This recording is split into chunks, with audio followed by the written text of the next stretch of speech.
Class 10th में आ गए हो और टॉपर की तरह प्रिपरेशन करना है, तो एक प्रॉपर शेड्यूल अगर आप बनाना चाहते हैं कि हाँ मतलब हमें डिसिप्लिन के साथ उस प्रॉपर शेड्यूल पर टिकना है, तो आज हम वो शेड्यूल आप लोगों को बनाना अच्छे से बेस्ट वे में सिखाएंगे।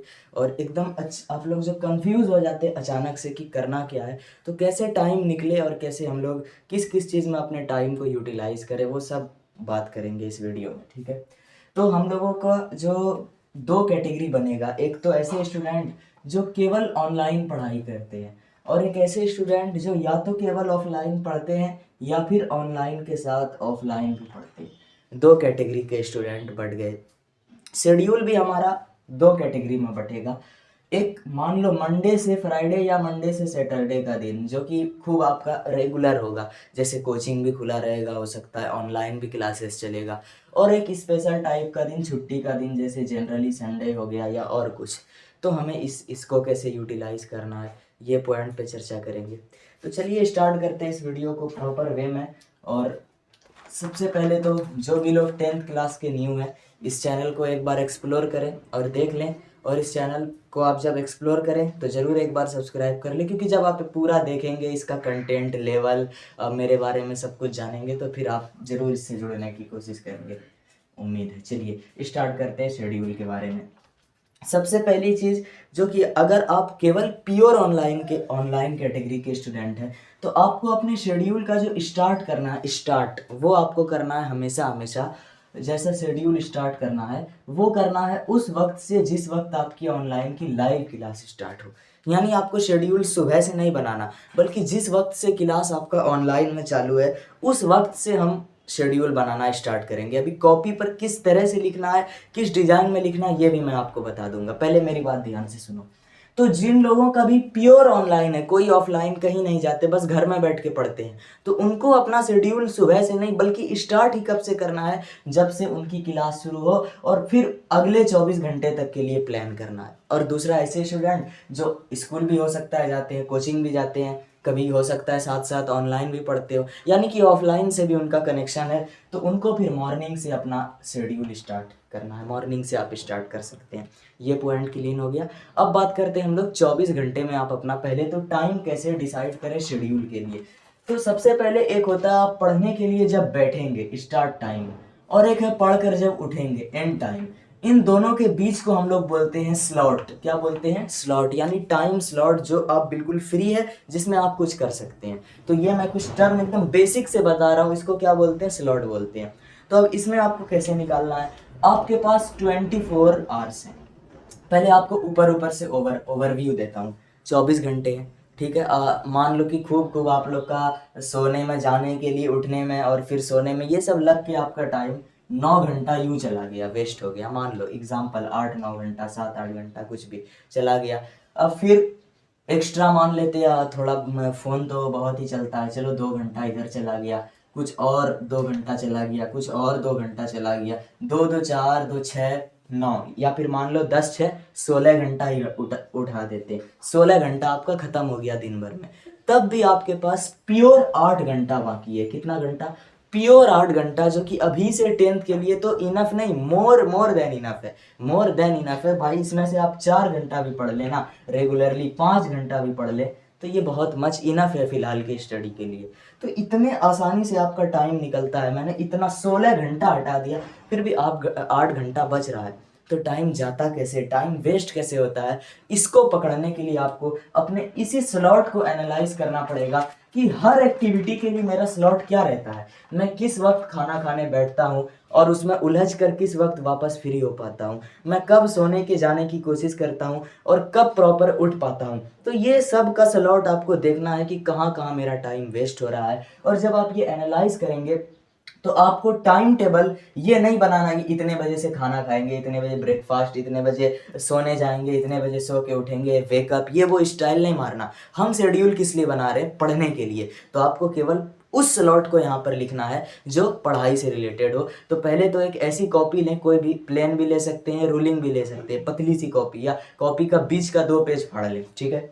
उसमें क्या करें, आपको जो ऑनलाइन वाले स्टूडेंट हैं वो जिस वक्त से उनकी लाइव क्लास है, उस वक्त से लेकर जब तक उनकी लाइव क्लास होगी या जब तक वो उसमें बिजी रहेंगे, तब तक का एक स्लॉट बनाएं। एग्जाम्पल मैं देता हूँ, मान लो 4 बजे से किसी की शाम से क्लास है और 8 बजे रात तक वो किसी ना किसी क्लास में, मान लो 2 क्लास है तो इतने तक वो बिजी रहता है। तो ये हो गया उसका एक स्लॉट। अब इस बीच में फिर हम डिसाइड करेंगे क्या करना है। पहले आपको हेडिंग डालना है एक स्लॉट का ये, जिनका ऑफलाइन है मान लो 6 बजे कोचिंग चले जाते हैं, मान लो आते जाते सब करके 9 बज जाता है, तो ये इस तरह से उन्होंने अपना पहला स्लॉट डाल लिया, सुबह की बात कर रहा हूँ। उसके बाद जैसे ही एक स्लॉट का आप हेडिंग देंगे, आपको 4 से 5 लाइन या इतना सा स्पेस छोड़ना है, इतना, ताकि आप खूब अच्छे से उसको डिटेल में लिख पाए। और फिर यहाँ पे 2 नंबर लिख के फिर आपको दूसरा स्लॉट स्टार्ट करना है। तो फिर इनका आगे का दिन चलेगा और इन लोगों का फिर मान लो दूसरा स्लॉट होगा, चलो 9:30 से कोई स्टूडेंट 10:30 तक फिर एक्स्ट्रा उसके पास खाली स्लॉट है, क्योंकि मान लो वो 10:30 बजे सो जाता है। और यहाँ मान लो उसके पास फिर वो ब्रेकफास्ट करके 10 बजे से लेके दिन के 1 बजे तक या 12:30 तक फिर से उसके पास क्या है, कुछ खाली स्लॉट है। तो ऐसे कर करके आपको दिन के सारे खाली स्लॉट जिसमें आप एकदम फ्री रहते हैं, ऐसा नहीं कि हम उसमें मोबाइल चलाते हैं, ये बात नहीं, मतलब ऐसा कि जिसमें आप पढ़ सकते हैं, फ्री हैं, लेकिन आप कुछ मान लो पढ़ सकते थे फिर भी उसमें फ़ोन चलाते, फिर भी हम उसको लिखेंगे क्योंकि वो हमारे पास एक फ्री स्लॉट है, उसमें पढ़ा जा सकता है। तो जैसे ही आप ये सारे स्लॉट जब लिख लें, बना लें, तो उसके बाद मैं क्रम बताता हूँ। अब आपने क्रम डिसाइड कर लिया होगा कि ये ऑनलाइन वाले स्टूडेंट शाम से करेंगे, ऑफलाइन वाले स्टूडेंट सुबह से अपना रूटीन स्टार्ट करेंगे। तो इस सीक्वेंस में मैं सिर्फ नंबर को मान के चल रहा हूँ 1 2, उस हिसाब से मैं बताता हूँ कि पहला काम दूसरा काम क्या होगा। चलो, फर्स्ट काम है आपका कंसिस्टेंसी के साथ लर्न करना, यानी कि लाइव क्लास है तो उसको प्रॉपर लाइव देखें, रिकॉर्डेड देखते हैं तो उसको अच्छे से देखें, जो भी अपने अकॉर्डिंग आपने वो पढ़ने का शेड्यूल की लर्न का शेड्यूल किया है वो करेंगे। अगला जो आपका मान लो सेकंड सीक्वेंस वाला शेड्यूल होगा, उसका पहला काम है जल्दी से एक बार फिर से आप उसको रिकॉल करें, आज आपने पढ़ा क्या, एकदम हल्का सा बस रिकॉल।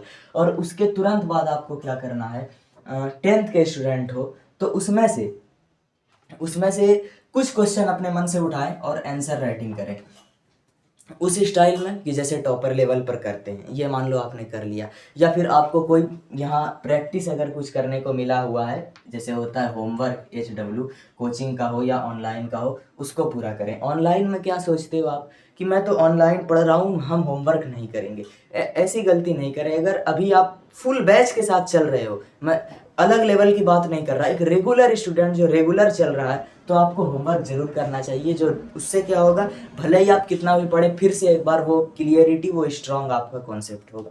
उसके बाद आपके पास अगले अलग अलग स्लॉट जब खाली है, तो मैं कुछ चीज़ें लिख रहा हूँ अपने हिसाब से, उसमें आपको बैठाना है कि किस स्लॉट में हम प्योर NCERT रीडिंग करेंगे। वेरी वेरी MVVI काम बोर्ड के लिए, 10th के लिए सबसे जरूरी काम NCERT को पढ़ना, रीड करना, चाहे साइंस क्यों ना हो उसमें भी करना है, हर हाल में ये करेंगे। फिर एक स्लॉट किस वक्त हम NCERT का क्वेश्चन बनाएंगे, भले ही वो क्वेश्चन NCERT के साइंस में हो तब भी हमें उसे बनाना है। अगर आपको ये ट्रस्ट नहीं हो रहा कि NCERT में क्यों इतना बोल रहा हूँ, तो मेरे चैनल पर एक वीडियो अपलोड है पिछले बैच के लिए, उसमें मैंने प्रूफ करके दिखाया है कि NCERT के लाइन बाय लाइन से कैसे क्वेश्चन कॉपी पेस्ट होता है बोर्ड एग्जाम में, कैसे क्वेश्चन डायरेक्ट बिना लैंग्वेज चेंज करे जो NCERT में है डिट्टो वही बोर्ड के पेपर में आता है। तो आप वो वीडियो जरूर से देख लेना, चैनल पर थोड़ा ढूंढोगे तो मिल सकता है, ठीक है। और इसी में आप वो मैथ का कोई NCERT का एक्सरसाइज है वो सॉल्व करेंगे।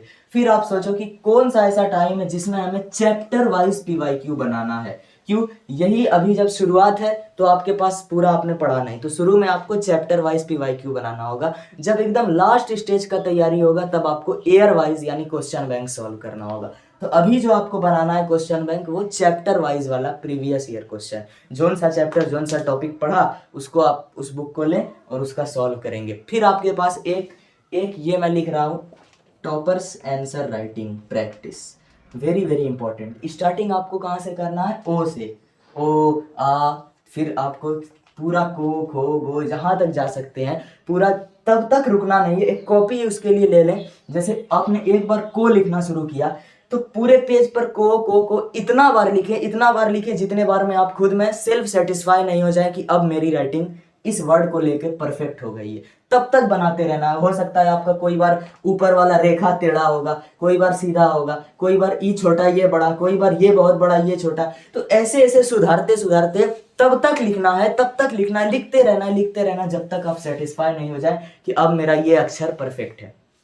ऐसे आपको आंसर राइटिंग शुरू करना है और शुरुआत के दिनों में ऐसे प्रैक्टिस करना है। जब राइटिंग खूब अच्छी हो जाए हिंदी की, उसके बाद आपको यहाँ से वो क्वेश्चन जो आपने पढ़ा, जो याद किया, उसका एकदम टॉपर स्टाइल में लिखने का प्रयास करना है। और इसी चैनल को आप एक्सप्लोर करो, यहाँ पे बहुत सारी प्लेलिस्ट बनी हुई है, वीडियो बनी हुई है, यानी प्लेलिस्ट प्रॉपर बनी है कि किस तरह से टॉपर लेवल पे हमें लिखना है, राइटिंग करना है। तो ये सारे कुछ काम हैं, और कुछ HW हो गया और कुछ रिवीजन प्रैक्टिस हो गया। अभी शुरुआत में तो रिवीजन नॉर्मल चलेगा, फिर आगे जब अभी इस चैनल से अगर आप सब्सक्राइब करके कनेक्ट रहते हैं तो लास्ट में जो अगर स्ट्रेटेजी आएगी एकदम टॉपर लेवल रिवीजन का तरीका, पूरा शेड्यूल प्रॉपर, उसके लिए फिर कुछ वो अलग चीज़ होगा। लेकिन अभी हम बात कर रहे हैं नॉर्मल तैयारी की, बैच के साथ पढ़ने की, तो उसमें आपका ये सारा काम होगा। NCERT reading, NCERT solving, chapter wise question bank solve, answer writing ठीक करना और आंसर राइटिंग की प्रॉपर टॉपर स्टाइल में प्रैक्टिस करना, और अपना जो बैच चल रहा है उस हिसाब से रिवीजन या